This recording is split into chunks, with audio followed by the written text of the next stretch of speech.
Subscribe channel Truth.id dan aktifkan lonceng notifikasi untuk mendapatkan informasi seputar live streaming dan video khotbah terbaru.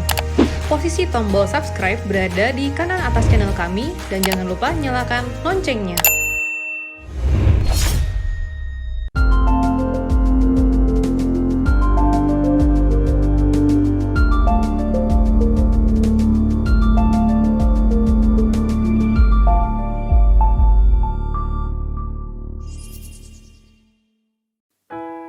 Shalom, Bapak Ibu Jemaat Tuhan dimanapun saudara berada. Puji nama Tuhan kalau saat ini kita boleh kembali berjumpa secara online melalui ibadah tengah minggu.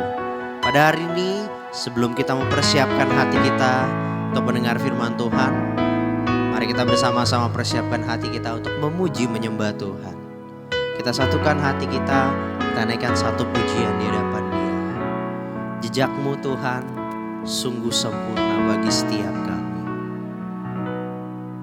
Sering ku tak mengerti jalan-jalan-Mu Tuhan, bagai di belantara yang kelam. Tanpa seribu tanya, namun tetap percaya, jejak-Mu Tuhan sungguh sempurna. Sekali lagi kita nyanyikan. Sering ku tak mengerti jalan-jalan, sering ku tak mengerti jalan-jalan-Mu Tuhan, bagai di belantara yang kelam. Tanpa seribu tanya, namun tetap percaya, jejak-Mu Tuhan sungguh sempurna. Ajarku memahami semua yang Kau ingini, agar hidupku puaskan hati-Mu.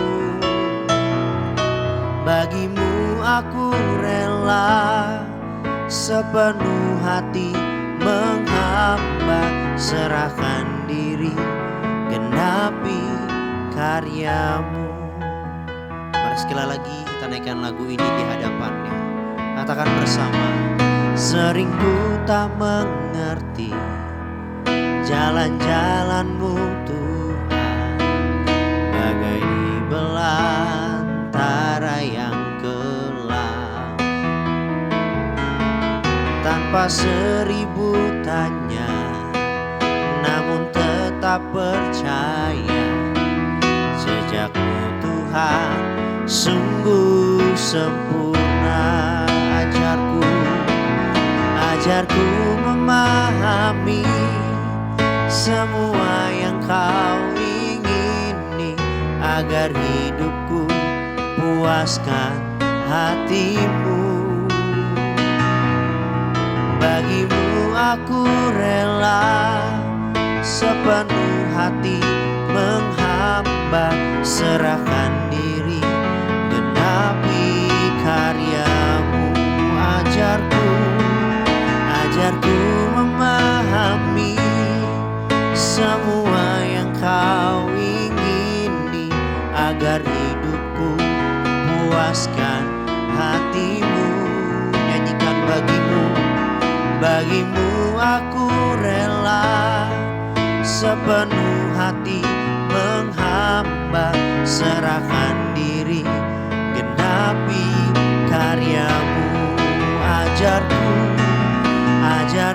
memahami semua yang Kau ingini, agar hidupku puaskan hati-Mu. Bagimu aku rela sepenuh hati menghamba, serahkan diri, genapi karya-Mu. Serahkan diri,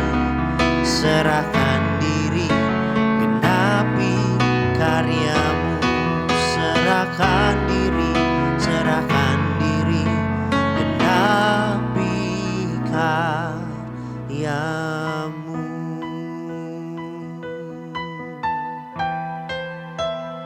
mau serahkan hidup kami, seluruh yang kami miliki, hanya untuk Engkau ya Bapa. Walaupun kami tahu, kami sadar jalan hidup kami tak selalu mudah, bahkan seringkali dipenuhi oleh hal-hal yang tidak kami inginkan. Tapi kami percaya Tuhan, jika semua hal itu Engkau izinkan terjadi, agar kami semakin hari semakin teruji untuk semakin setia mengikut jalan-Mu, mengikut jalan salib yang Kau taruh dalam hidup kami. Ku mau ikut Yesus, Tuhan dan Rajaku, walau sukar dan berat jalan salibku. Di sisi-Mu Tuhan, dalam penderitaan sampai kemuliaan. Bersama-Mu Tuhan, ku mau ikut Yesus, Tuhan dan Rajaku, walau sukar dan berat jalan salib-Mu. Di sisi-Mu Tuhan, dalam penderitaan sampai kemuliaan. Bersama-Mu Tuhan, ku mau ikut Yesus, Tuhan dan Rajaku, walau sukar dan berat jalan salibku. Di sisi-Mu Tuhan, sampai dalam penderitaan sampai kemuliaan. Bersama-Mu Tuhan, mari sekali lagi kita katakan, ku mau ikut Yesus, Tuhan dan Rajaku, walau sukar dan berat jalan salib-Mu. Di sisi-Mu Tuhan, dalam penderitaan sampai kemuliaan. Bersama-Mu Tuhan, sampai kemuliaan. Bersama-Mu Tuhan, sampai kemuliaan. Bersama-Mu Tuhan.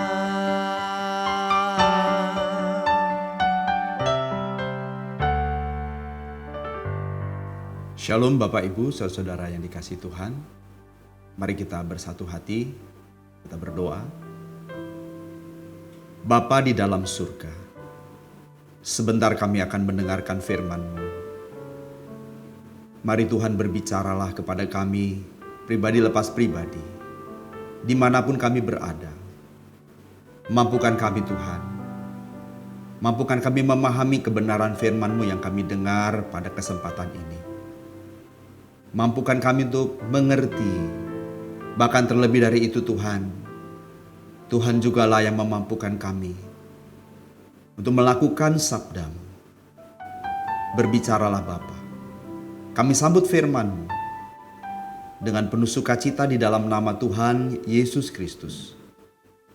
Amin. Amin. Bapak Ibu, saudara-saudara yang terkasih di dalam Tuhan,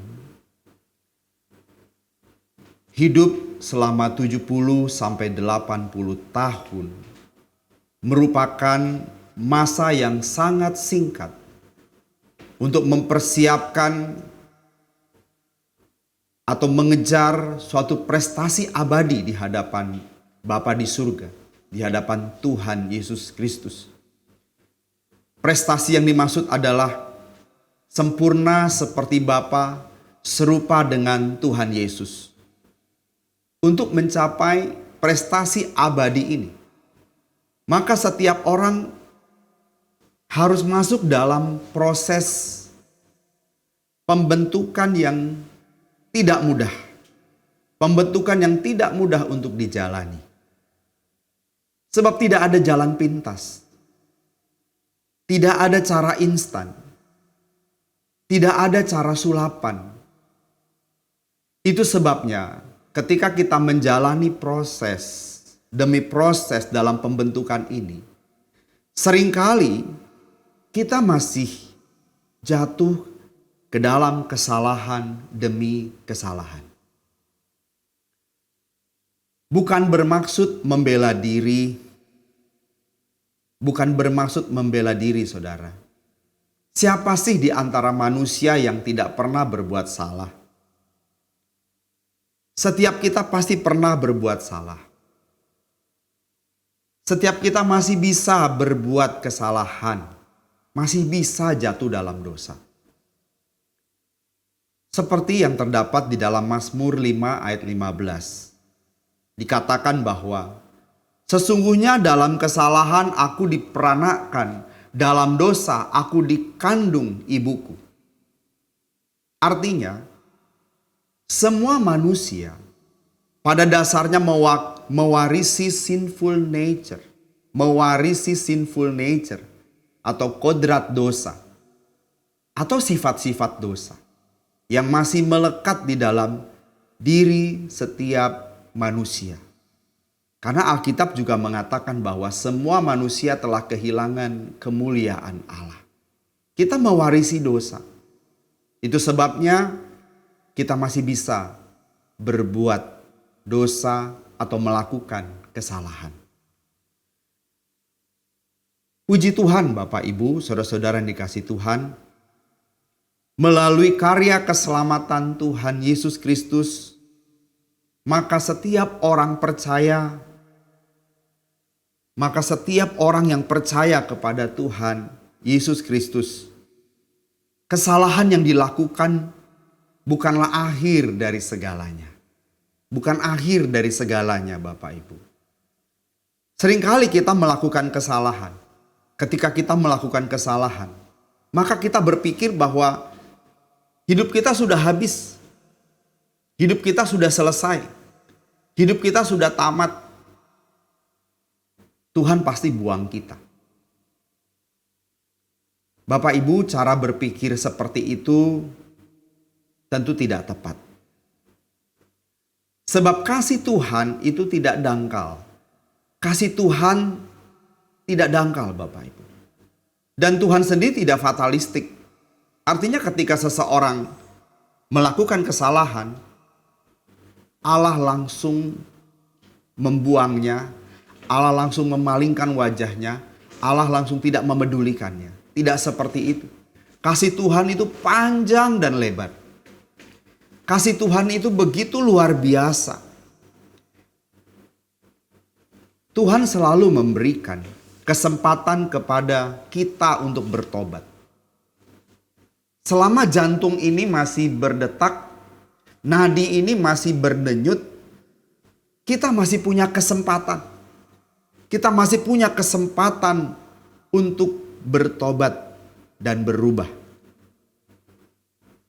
Ingat, Tuhan juga berkata, Alkitab berkata, di dalam 1 Yohanes 1 ayat 9. Jika kita mengaku dosa kita, maka Ia adalah setia dan adil.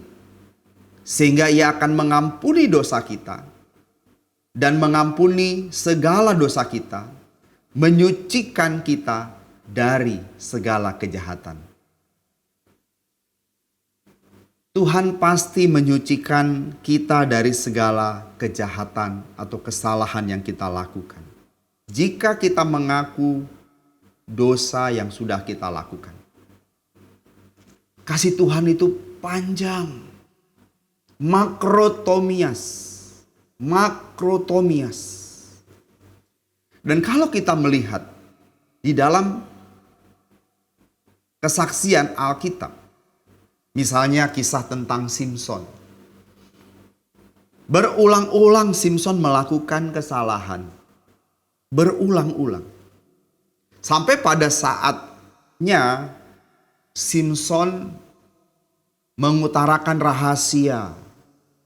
rahasianya sebagai seorang nazir Allah. Akibatnya, rambutnya dipotong, Simson kehilangan kekuatan. Dan kemudian matanya dicungkil. Ingat Bapak Ibu, pada saat itu dalam Hakim 16 kalau kita membaca mulai ayat 28 sampai ayat yang ke-30. Bagaimana pada saat Simson dalam keadaan terikat, mata buta dan rambutnya sudah botak yang menjadi sumber kekuatannya. Simson berseru kepada Tuhan. Ya Tuhan Allah, ingatlah kiranya kepadaku dan buatlah aku kuat sekali ini saja ya Allah. Supaya dengan satu pembalasan juga kubalaskan kedua mataku itu kepada orang Filistin. Ini doa Simson di akhir kehidupannya.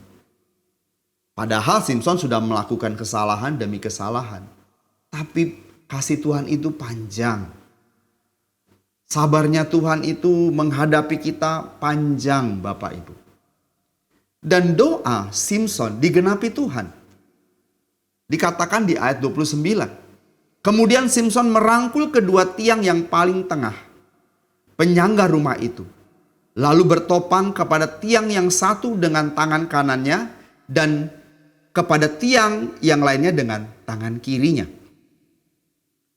Ayat 30, berkatalah Simson, biarlah kiranya aku mati bersama-sama orang Filistin ini. Lalu membungkuklah ia sekuat-kuatnya. Maka rubuhlah rumah itu menimpa raja-raja kota itu. Dan seluruh orang banyak yang ada di dalamnya. Yang mati dibunuhnya pada matinya itu. Saya ulangi. Yang mati dibunuhnya pada waktu matinya itu lebih banyak daripada yang dibunuhnya pada waktu hidupnya. Saat-saat terakhir kehidupan Simson, justru Simson berhasil mengalahkan orang Filistin. Karena dia berhasil membunuh lebih banyak saat dibandingkan pada saat dalam kondisi bebas. Justru di hari terakhir kehidupannya, dia membunuh lebih banyak. Kalau dilihat dari kesalahan demi kesalahan, mungkin dia tidak dipakai Tuhan. Mungkin kita bisa berpikir begitu. Kesalahan demi kesalahan yang dilakukan Simson mungkin membuat Tuhan tidak lagi menggunakannya, tidak lagi memakainya menjadi alat di tangan Tuhan. Kenyataannya tidak. Simson masih bisa dipakai Tuhan. Jadi seberapa besar kesalahan yang kita lakukan, Tuhan itu memiliki kasih yang besar. Dan selalu memberi kesempatan kepada kita untuk bertobat. Tangan Tuhan selalu terbuka untuk menerima dan mengampuni kita. Tuhan selalu menyediakan ruang bagi setiap kesalahan. Tetapi bukan berarti Tuhan kompromi atau memberi izin kepada kita untuk melakukan kesalahan. Sekali lagi saya ulangi Bapak dan Ibu, saudara-saudara yang kasih Tuhan. Tuhan menyediakan ruang bagi setiap kesalahan. Tetapi bukan berarti Tuhan kompromi dan memberikan izin kepada kita untuk melakukan kesalahan. Tuhan memberikan ruang bagi kita, memberikan ruang untuk kesalahan sebagai wujud toleransi. Toleransi terhadap kesalahan yang mungkin kita lakukan. Toleransi terhadap kesalahan yang bisa kita lakukan. Selain memang Tuhan tahu, Tuhan mengerti bahwa kita masih memiliki sinful nature. Ada kodrat dosa di dalam diri kita. Nah, kita harus ingat bahwa Tuhan memiliki ruang. Tuhan menyediakan ruang bagi kesalahan kita. Selain karena setiap manusia memiliki sinful nature atau kodrat dosa. Kesalahan manusia, kesalahan kita juga memiliki bobot yang berbeda. Kesalahan kita hari ini, esok mungkin berbeda Bapak Ibu. Itu sebabnya Tuhan masih memberi ruang bagi kita. Beda dengan kesalahan yang kita lakukan itu terus, itu dan kita tidak pernah berubah, itu saja. Berarti kita lebih bodoh dari seekor keledai.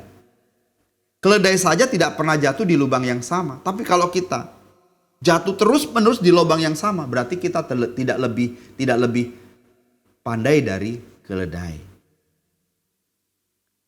Nah, Bapak Ibu, toleransi yang Tuhan beri, ini harus kita catat baik-baik. Toleransi yang Tuhan beri bukan tanpa batas.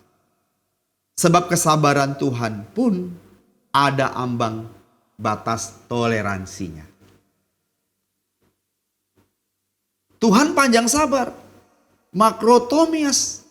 Tetapi bukan berarti kesabaran Tuhan tanpa batas. Ada batasnya Bapak Ibu. Selama kita masih diberikan kesempatan, selama jantung masih berdetak, nadi masih berdenyut, kita masih punya kesempatan untuk memperbaiki diri, untuk merubah diri, untuk menyelesaikan semua kesalahan-kesalahan yang sudah kita lakukan. Jadi Tuhan masih memberi ruang kepada kita, memberi ruang atas kesalahan-kesalahan yang mungkin kita lakukan.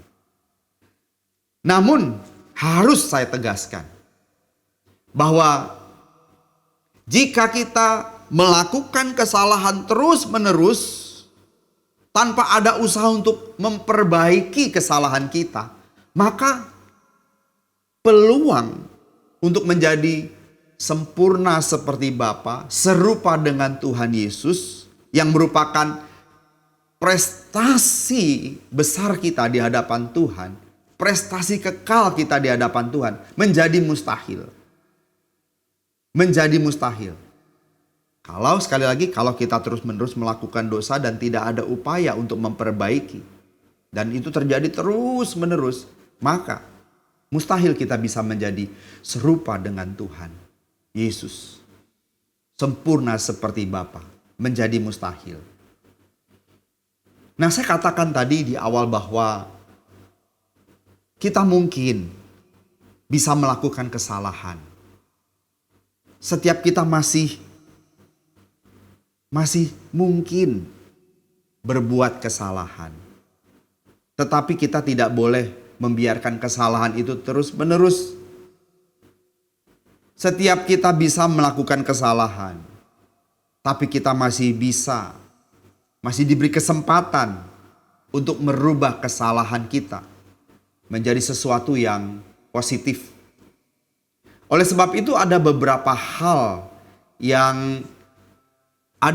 kesalahan yang dilakukan oleh seseorang ketika melakukan kesalahan. Nah, ini yang harus kita perhatikan dan kita jangan tidak jatuh ke tempat yang salah itu. Kita masih bisa melakukan kesalahan Bapak Ibu. Tetapi kita bisa merubah kesalahan menjadi sesuatu yang positif. Oleh karena itu, kita harus memerhatikan. Ketika kita berbuat salah, jangan melakukan kesalahan. Nah, pada kesempatan ini ada 5 kesalahan yang kita lakukan saat melakukan kesalahan. Apa itu? Yang pertama, saat kita melakukan kesalahan yang pertama adalah tidak mengakui kesalahan. Tidak mengakui kesalahan. Seseorang bisa saja melakukan kesalahan. Tetapi kesalahan yang dilakukannya kadang-kadang atau pernah kita melakukan sebuah kesalahan, sebenarnya tidak ada unsur kesengajaan. semata-mata kesalahan yang kita lakukan karena ketidaktahuan terhadap apa yang telah kita lakukan tersebut. Kita tidak tahu bahwa yang kita lakukan itu salah.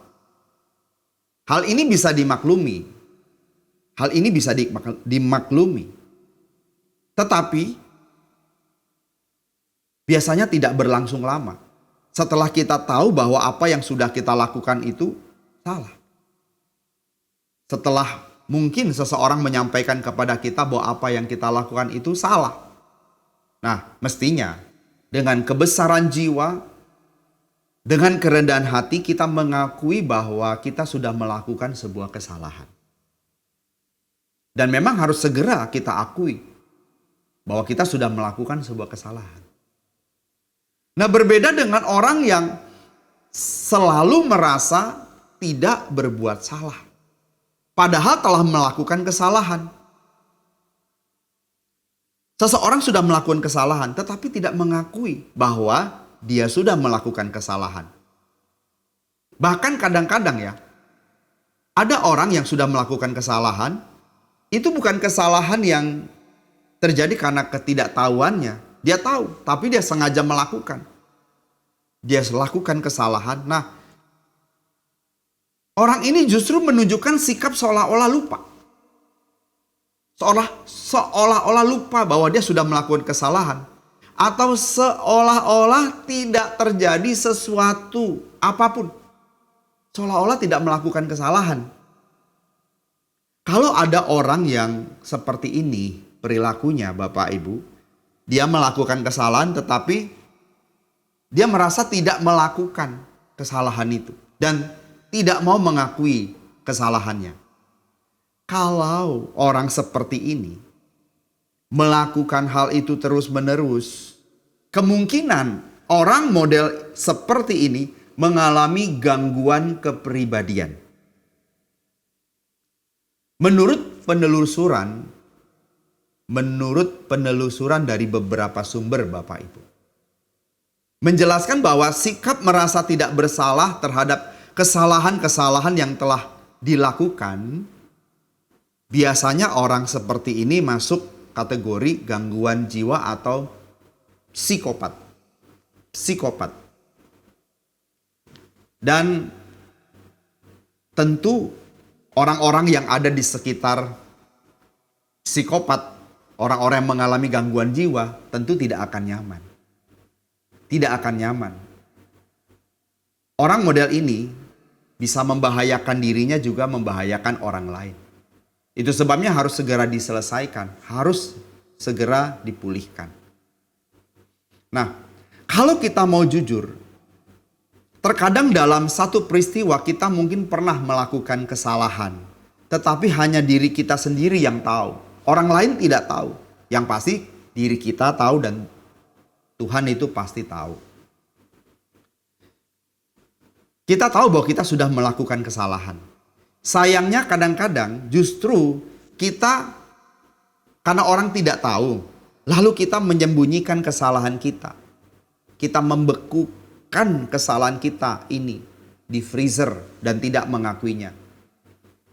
Sehingga kesalahan ini yang kita simpan ini, suatu hari ketika terbongkar, terlambat. Masalah sudah menjadi besar. Kalau air itu sudah mencair dan tidak bisa lagi. Sudah mencair. Orang-orang sudah tahu kesalahan yang kita lakukan. Ujungnya kita akan dipermalukan. Sepandai-pandainya bangkai disembunyikan, baunya akan tercium. Demikian kata pepatah. Jadi sebelum masalah menjadi besar, sebaiknya kita segera mengakui kesalahan yang telah kita lakukan. Dengan mengakui kesalahan yang kita lakukan, maka kita akan terhindar dari rasa atau dihantui rasa bersalah. Terhindar dari perasaan bersalah yang terus-menerus mengejar kita. Nah, hal ini akan membuat kita kehilangan kesehatan jiwa, mental kita terganggu. Seseorang bisa menjadi depresi karena dikejar rasa bersalah. Jadi Bapak Ibu, tidak mengakui kesalahan adalah kesalahan yang lebih besar daripada kesalahan yang baru saja dilakukan. Ini bicara dampak Bapak Ibu. Dampak yang kemudian hari bisa menjadi lebih besar karena tidak mengakui. Dampak yang menjadi lebih besar, sesuatu yang dialami lebih besar. Kesulitannya lebih tinggi karena ada pembiaran. Seandainya sejak awal sudah mengakui, mungkin tidak sebesar akibat yang harus ditanggungnya karena masalah yang dipendam, disimpan itu. Kalau kita melihat Yudas Iskariot, bagaimana akhir kehidupannya? Akhir kehidupannya tragis. Yudas Iskariot dikejar-kejar rasa bersalah sampai pada akhirnya. Apa yang dilakukan? Yudas Iskariot ini bunuh diri. Dia menghabisi nyawanya sendiri. Saudara bisa lihat di dalam Matius 27. Ayat yang kelima. Kita bisa melihat di sana Bapak Ibu. Kalau Yudas Iskariot itu bisa menjual Tuhan Yesus, tidak mendadak dia menjual Tuhan Yesus, mencari keuntungan dengan menjual Yesus. Alkitab mencatat Yudas Iskariot ini memang seorang yang dipercayai Tuhan menjadi bendahara. Namun dia seringkali nyolong. Tidak ada yang tahu hanya dia. Tapi dia tidak pernah melakukan pemberesan. Akibatnya kita lihat, dia dikejar-kejar rasa bersalah. Sampai akhirnya bunuh diri. Kalau saya katakan tadi Bapak Ibu bahwa memang kesalahannya ini tidak mendadak. Yudas Iskariot membiasakan diri menjadi seorang pencuri. Kalau kita melihat di dalam Yohanes pasal yang ke-12. Ini mengenai seorang wanita yang memecahkan buli-buli berisi minyak narwastu. Di dalam Yohanes 12 ayat 5 sampai 6 saya bacakan. Di sana ada percakapan yang menuntun kita untuk mengerti bahwa Yudas Iskariot memang sudah menyimpan kesalahan sejak lama dan tidak mengakuinya. Ayat 5, mengapa minyak narwastu ini tidak dijual 300 dinar dan uangnya diberikan kepada orang-orang miskin? Hal itu dikatakannya bukan karena ia memperhatikan nasib orang-orang miskin, melainkan karena ia adalah seorang pencuri. Ia sering mengambil uang yang disimpan dalam kas yang dipegangnya. Lihat. Rupanya Yudas Iskariot ini sudah sering melakukan pencurian. Sampai akhirnya ia mengalami peristiwa di akhir kehidupannya begitu tragis. Coba dia selesaikan sejak awal, dia mengakui kesalahan, dia selesaikan. Mungkin tidak akan mengalami ketragisan hidup seperti yang kita lihat dalam kehidupan Yudas Iskariot. Jadi mulai sekarang kalau kita melakukan kesalahan, yuk kita belajar mengakui kesalahan. Dengan mengakui kesalahan bukan berarti merendahkan diri kita. Sebaliknya menunjukkan sikap besar jiwa. Dan dengan mengakui kesalahan justru akan membangun kepercayaan orang lain terhadap diri kita. Dan itu wujud tanggung jawab kita. Sebab berbuat salah itu wajar. Kita masih bisa bikin salah. Jadi tidak perlu malu untuk mengakui kesalahan. Nah, kesalahan yang kedua ketika seseorang melakukan kesalahan adalah tidak minta maaf. Tidak meminta maaf. Tidak meminta maaf atas kesalahan yang dilakukan adalah sebuah kesalahan. Kenapa? Karena tidak menunjukkan rasa penyesalan. Kadang-kadang orang tahu bahwa kita sudah berbuat salah, tapi kita tidak mau minta maaf. kita akan berpikir bahwa orang ini memang bebal. Orang model begini, orang yang keras hati. Semua orang sudah tahu dia melakukan kesalahan, tetapi tidak mau mengakui kesalahannya. Maaf, tidak mau minta maaf. Dengan minta maaf, kita bisa merasakan bahwa dengan minta maaf, kita bisa tahu dan merasakan bahwa orang tersebut menunjukkan rasa penyesalan. Orang lain perlu, Bapak Ibu, orang lain perlu melihat bahwa kita tidak bermaksud melakukan sebuah kesalahan. Kita tidak bermaksud atau dengan sengaja melakukan kesalahan. Dengan minta maaf itu wujud bahwa kita menyesali sudah melakukan kesalahan. Kalau kita membaca dalam Lukas 15 ya, Lukas 15 ayat 21 ya. Di sana kita bisa melihat atau Alkitab menyaksikan sebuah kisah tentang anak bungsu yang kurang ajar kepada orang tuanya. Dia minta warisan belum waktunya. Orang tuanya memang memberikan, kemudian memberikan warisan yang diminta. Anak ini bukan menggunakan warisannya dengan baik, memanfaatkannya dengan baik untuk sesuatu yang mensejahterakan hidupnya, tapi buat foya-foya. Sampai akhirnya uang itu ludes, habis. Tapi anak ini minta maaf. Ini contoh yang baik. Anak ini minta maaf. Menunjukkan bahwa apa yang telah dia lakukan itu salah. Dia menyesal dengan apa yang sudah dilakukannya.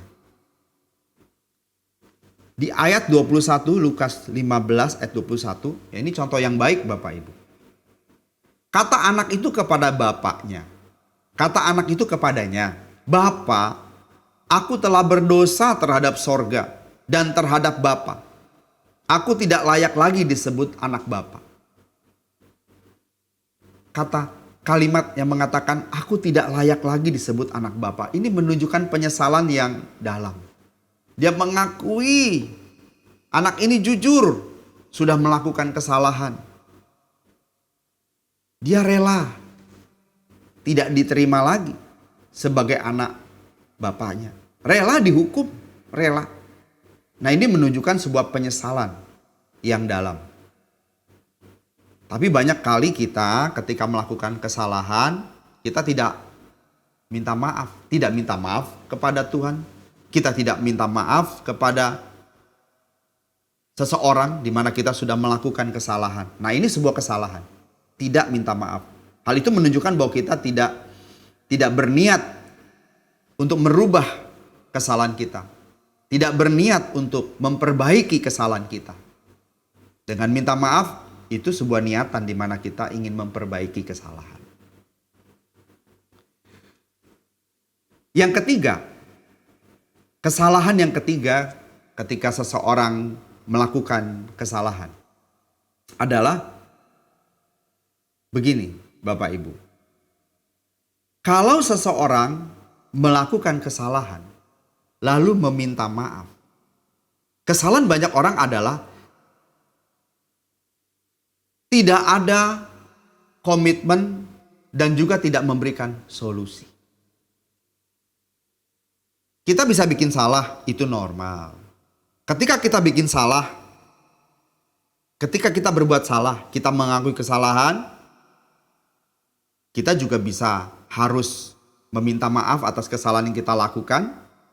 Dan ketika kita minta maaf, tentu harus ada solusi, harus ada komitmen yang kita sampaikan.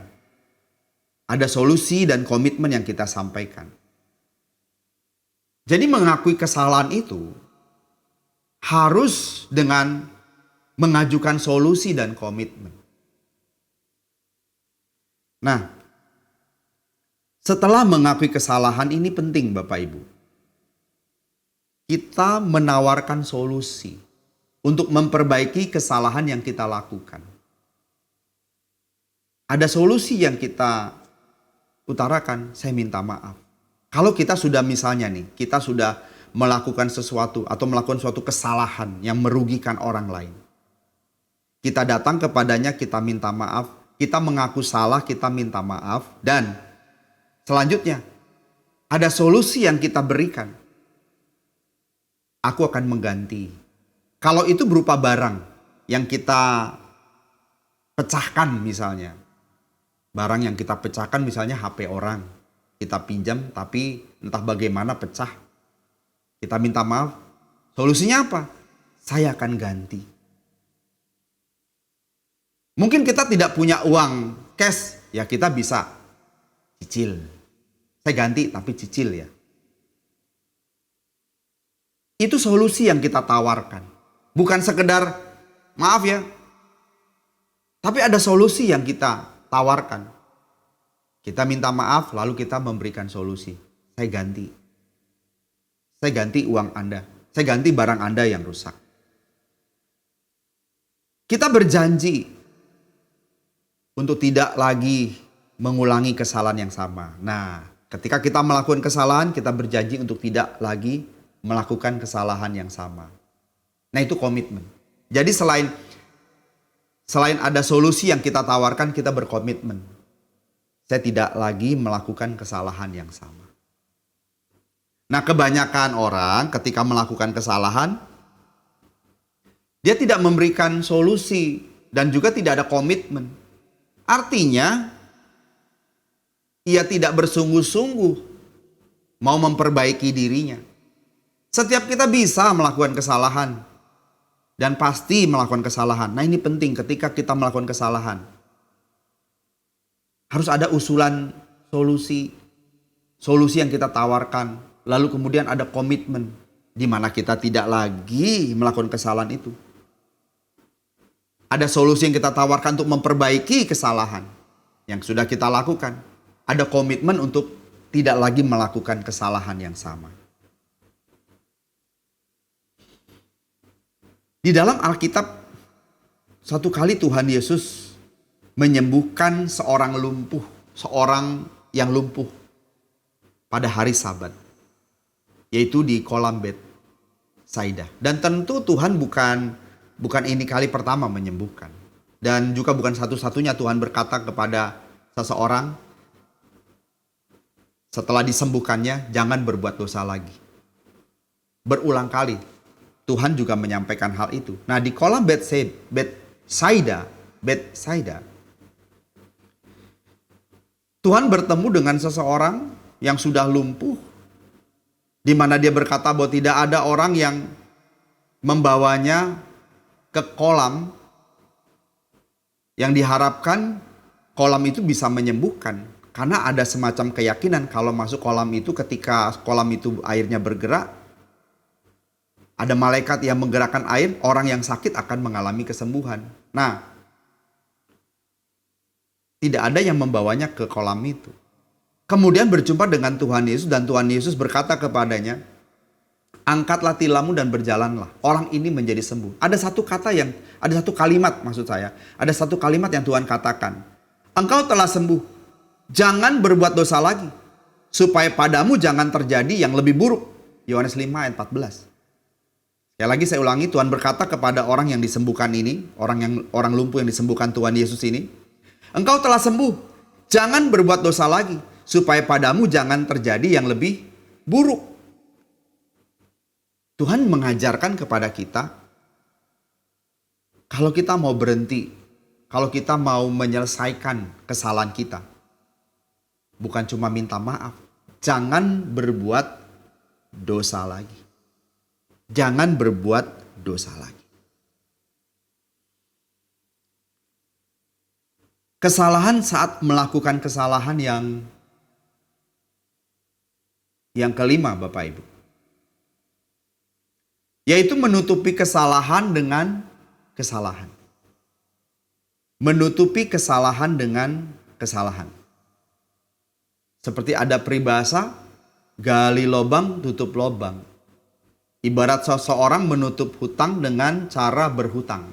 Sebetulnya hutangnya tidak akan pernah habis. Yang ada hutangnya numpuk. Gali lubang, tutup lubang. Ini menjadi sebuah jerat perangkap yang tidak akan kunjung habis atau menjadi lingkaran setan yang tidak akan pernah selesai. Hutangnya tidak akan pernah selesai karena menggali lubang, tutup lubang. Itu tidak menyelesaikan. Menutupi kesalahan dengan kesalahan itu bukan sebuah penyelesaian. Itu bukan sebuah penyelesaian. Tetapi adalah tindakan naif. Adalah sebuah kebodohan jika kita berbuat salah lalu menutupi kesalahan kita dengan kesalahan. Menutupi dosa dengan berbuat dosa lagi. Itu sebuah kebodohan, Bapak Ibu. Kita berpikir ya, dengan kita lari dari masalah, dengan kita menyembunyikan masalah. Kita berpikir masalah sudah selesai. Orang nggak tahu ini, kita sudah melakukan kesalahan. Tuhan tahu. Tapi kan Tuhan tahu juga diam saja. Nah, pikiran kita banyak kali seperti itu. Nah, kesalahan yang kita buat akan semakin berlipat ganda. Sampai akhirnya kita tidak bisa lagi memikul beban atas kesalahan yang kita lakukan itu. Kita buat salah, lalu kita menutupi kesalahan kita dengan kesalahan. Suatu hari kesalahan itu akan semakin besar. Karena terbiasa menutupi kesalahan kita. Besok-besok, lain waktu, kita buat salah pun kita nggak merasa lagi itu sebuah kesalahan. Dampaknya akan sangat besar terhadap kita. Coba kita lihat apa yang dilakukan oleh Raja Daud. Raja Daud sudah melakukan sebuah kesalahan. Ketika dia mengambil Batseba, membawanya ke tempatnya, padahal Batseba ini sudah punya suami. Sampai kemudian Batseba hamil. Tentu Daud merasa bersalah. Daud dikejar rasa bersalahnya. Bagaimana cara menutupi kesalahannya? Suami dari Batseba ini adalah seorang prajurit yang loyal, setia kepada Daud. Sampai kemudian prajurit ini harus dibunuh dengan cara apa? Ditempatkan di medan perang yang posisi terdepan. Akibatnya apa? Memang sengaja. Tujuannya adalah untuk membunuh Uria dan Uria meninggal. Ini dicatat di dalam 2 Samuel 12 ya, ayat 9 sampai 10. Sebenarnya panjang. Tapi kalau saya membacakan 2 Samuel 12 ayat 9. Di mana di sana Tuhan menegur Raja Daud. Karena apa? Sudah membiarkan Uria orang Het itu tewas oleh pedang. Dan istrinya diambil, yaitu Batseba menjadi istrinya. Membuat Tuhan marah. Nah, ini yang dilakukan oleh Daud, yaitu melakukan kesalahan dengan kesalahan. Dia menutupi dosanya. Lalu kemudian yang terakhir, mencari kambing hitam. Kesalahan saat melakukan kesalahan yang kita buat adalah mencari kambing hitam. Yaitu mencari atau melempar kesalahan. Kita melakukan kesalahan tapi kita mencari orang lain menjadi sasaran. Mencari kambing hitam sama dengan melempar kesalahan dengan menyalahkan orang lain menjadi sumber penyebab dari kesalahan yang kita lakukan. Kita beralasan, oh gara-gara dia nih. Padahal kesalahan yang kita buat sendiri. Meskipun bisa saja ada orang lain yang ikut andil dalam kesalahan yang kita buat. Tapi belajarlah kita menceritakan dengan jujur. Dengan jujur apa yang kita lakukan ini. Kesalahan yang sudah kita lakukan. Tidak perlu mencari korban. Mencari kambing hitam. Membuat orang lain juga bersalah. Padahal kita yang melakukannya. Kita harus jujur, katakan ya jika ya, katakan tidak jika tidak. Alkitab mengajarkan itu. Yuk kita jujur dengan diri kita. Jangan mengkambing hitamkan siapapun ketika kita melakukan kesalahan. Dan ketika kita mengakuinya, justru ini menunjukkan integritas kita sebagai anak Allah. Kita harus lakukan ini. Kita masih bisa berbuat salah. Tetapi ingat, jangan biarkan kesalahan itu terus menerus ada dalam diri kita. Kita mesti menyelesaikannya. Dan ketika kita berbuat kesalahan, jangan berbuat kesalahan. Jangan melakukan kesalahan saat melakukan kesalahan. Nah, ada 5 hal yang sudah saya sampaikan. Kiranya kita terus-menerus berjuang untuk mencapai satu kehidupan yang berkenan di hadapan Allah. Siapa sih manusia yang tidak pernah salah? Semua kita bisa dan pernah berbuat salah. Tetapi Tuhan tidak memandang kesalahan yang kita lakukan sebagai akhir dari segalanya. Artinya ketika kita buat salah maka tidak ada pengampunan. Tidak seperti itu. Masih diberikan Tuhan kesempatan. Ada hal-hal kecil yang seringkali terabaikan dalam hidup kita. Saat kita melakukan kesalahan, kita berbuat kesalahan pula. Nah, oleh sebab itu, kiranya kita tidak jatuh di dalam kesalahan saat melakukan kesalahan. Kita sedang dalam proses belajar. Tidak ada seorang pun dalam proses belajar tanpa melakukan kesalahan. Hanya orang yang tidak pernah masuk proses belajarlah yang tidak pernah melakukan kesalahan. Oleh sebab itu, kesalahan di tangan Tuhan, kesalahan kita di tangan Tuhan bisa mendatangkan kebaikan ketika kita datang kepada Tuhan dan mau menyelesaikannya. Kiranya Tuhan menolong kita memetik pelajaran yang berharga dari setiap kesalahan yang kita lakukan. Tuhan memberkati kita semua. Mari kita berdoa. Bapa di dalam surga, kami bersyukur atas butir-butir kebenaran firman-Mu yang kami dengar. Kiranya Tuhan menolong kami untuk melakukan kebenaran firman-Mu. Kami tidak terjebak di dalam kesalahan kami, tetapi kami memperbaiki kesalahan kami. Dan kami semakin hari semakin sempurna seperti Bapa, serupa dengan Tuhan Yesus. Terima kasih Bapa, patrikan firman-Mu di dalam hati kami semua. Di dalam nama Tuhan Yesus kami berdoa. Amin.